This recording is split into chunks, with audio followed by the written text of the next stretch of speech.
Mixing with Mike, plugin of the week comes from the Plugin Alliance. It's the AMEK EQ 200. This is an emulation of an amazing analog EQ. It's the GML 8200, made by George Massenburg and George Massenburg Labs. And it's an EQ that has a heritage that goes all the way back to the early 70s with the Sontec EQs that George Massenburg designed with Burgess McNeil. And it started a revolution because it was really the first fully parametric EQ that was designed. Not the GML 8200, but the Sontec EQ with sweepable bell curve and or bandwidth control, frequency and gain controls.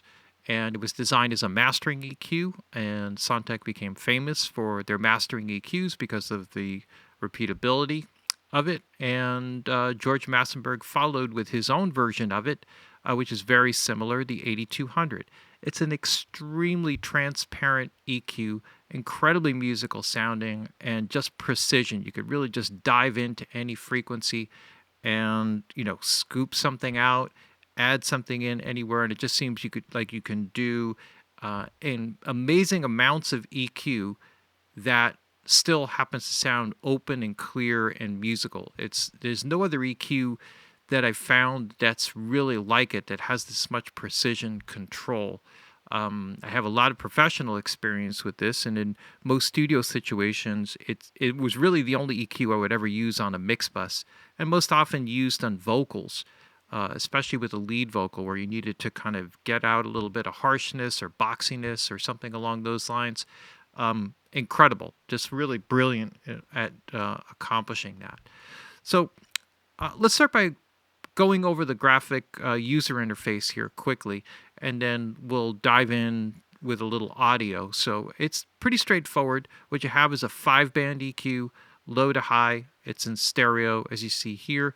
The low and high bands have a shelving option. Otherwise, they can be switched to parametric as the 3 middle bands. It's basically gain control, Q, and or bandwidth control, whatever you want to call it.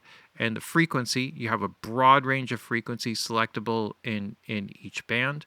So you have a lot of range and overlap between the different bands. What is not part of the original is a high-pass, low-pass filter that was added in here. And there's a bunch of features in the middle that were also added in particular the gain scale control, and the invert, which will reverse the EQ setting. So if you set something to a plus, it will make it a minus. If you set it to minus, it will make it a plus. Good monitoring option to have on occasion just to see if you're actually maybe scooping out something that you want to scoop out, that type of thing. You could turn the bands on and off individually. That was not the case with the original. There's also an option here which you could set up band by band, which allows you to change the amount of gain that each EQ will run. Some of those older EQs, those mastering EQs, the Sontec EQs, would have a switch on it that would allow you to change the amount of gain overall in EQ. So it could be plus minus 6, plus minus 9, plus minus 12, like that type of thing. But it was a single switch. This does it on a band-by-band basis. You could use this more for a mastering situation where you want more detail, or if you're doing something just on an audio track, EQing a kick drum, a vocal, etc., then maybe you want the extra gain available to you there. Now, there are some additional features that have been added in that are common parts of a lot of the Plugin Alliance plugins. You have the normal bar up here with the ABCD options, copy, paste, reset, undo, redo, all of that sort of stuff. You have the V-gain, right, for the natural noise, the analog noise, solo for mid and side, and then you have the tray that opens up down at the bottom. And what you have here also are a common set of features, some that are more recent, like the TMT technology in recent years, which gives you modeling built in for the tolerances of all the components that are used. So you get 20 options there in the TMT, input gain and output gain. You have a harmonic distortion, but the original hardware actually had a lot of dynamic range built into it. It's pretty hard to distort. So driving this is not something you're going to do to get like some heavy saturation. It's really not the kind of EQ it is. It's really more of a mastering grade EQ. And then here you got the parameter link for left and right, so you could disconnect them if you want. You could run in mid-side mode, right? So it switches there to mid-side. So you have that option. And then you have the other options here that you normally get with Plugin Alliance plugins, the mono maker. So everything below the crossover point is set to the mid channel, and the stereo width control, which goes up to 400%. So you have all of those. You have phase correlation meters in the middle that go along with that. So that's all perfect. And it's just a stellar EQ. And you'll see here, I'm just going to run this on a full mix, and we'll go over just some of the options here so you can get a sense for what it sounds like.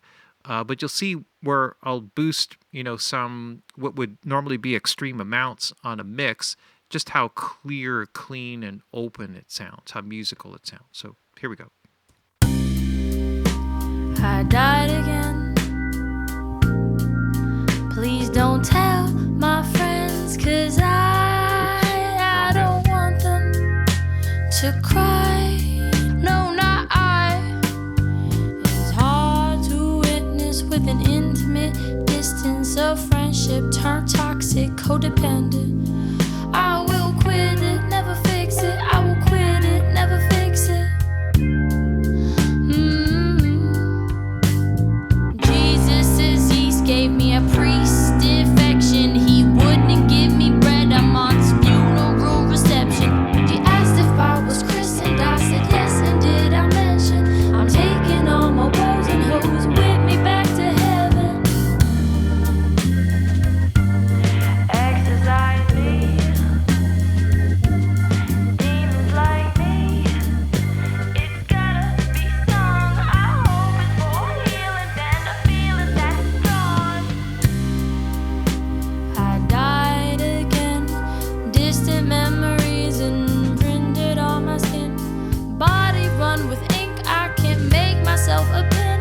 I wish I'll. You can hear just how clean sounding it is and the ability to sweep around in different things. The gain scale is also an interesting option here because I can take some, these are not extreme settings at all. It should probably be on the plus minus 7 dB setting here.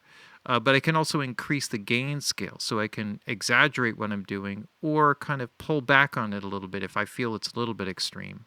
I died again. Please don't tell my friends, 'cause I don't want them to cry. No, not I. It's hard to witness with an intimate distance of friendship turned toxic, codependent. And so it's a great option that allows you to just kind of dig in a little bit more where you can't just necessarily grab a whole bunch of knobs at the same time here. You also have high pass, low pass filters on this end. Now, this is not part of the original hardware. There were no high pass, low pass filters, but it's a great addition to it. And you can also operate this in mid-side mode. So if we switch over to mid-side mode, I'm going to deselect the parameters here. For example, I could roll off low frequencies on the side signal, or I could do the mono maker, depending if I felt like the low one would be a little bit too much, I could thin it out. I died again. Please don't tell my friends, 'cause I don't want them to cry. No, not I. It's hard to witness with an intimate distance of friendship turned toxic, codependent.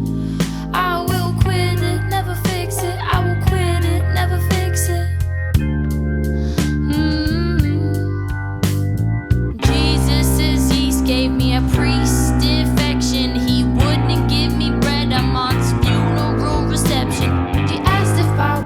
Here, just adding, I tried a couple things there, but adding, going up to 26K and then just, cranking in there, basically getting a tilt filter with the shelf up on the top end to bring some air to kind of lift and open up the track. And if I want to open it up a little bit more, I can increase the stereo width here. Actually, in mid-side mode, this actually changes the balance between mid and side. I died again. Please don't tell my friends, 'cause I don't want them to cry.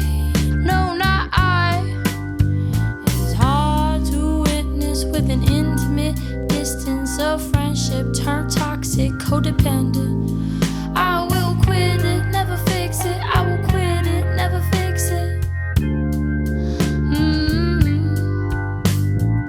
And then on top of that, we have the TMT, which you can throw in just to give just different variations of the analog channels. I'll switch between the three. Sometimes it becomes obvious. Sometimes it's very subtle. I'll take a chance here. Let's see what the differences are. I died again. Please don't tell my friends, 'cause I don't want them to cry. No, not I. It's hard to witness with an intimate distance of friendship turned toxic, codependent. I will quit it, never fix it. I will quit it, never fix it. And it goes back and forth, there all the way up to 20 different channels. I kind of like this one, and I like 6, 7. I died again.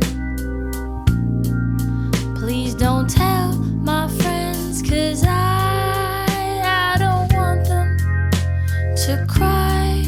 No, not I. It's very, they're very subtle differences. Again, sometimes it's a little bit more exaggerated than others. This is just an amazing EQ. I have used this on so many projects, and I've just wondered why this has never, and I'm sure there's somebody that's emulated it out there somewhere, but it certainly doesn't have the prominence of a company like Plug-in Alliance that will put it out and really put something out there that's just such an amazingly powerful EQ, just so musical, and very different too, because even though in its transparency it still has an analog component. I wouldn't call it warm. It's just like there's a precision to it. It's still very different sounding than just a digital EQ, even in linear phase mode. It just has a spectacular quality to it that's very familiar to me, and I think Plug-in Alliance has captured incredibly well here. This is an amazing one, and for those of you who already have the Mega Bundle, this is just like a welcome addition. You will find yourself using this on a lot of sessions, whether they're mixing or mastering. It's really a great one. I was very excited to see this, and that's why it's the plugin of the week. Plug-in Alliance, AMEK EQ 200.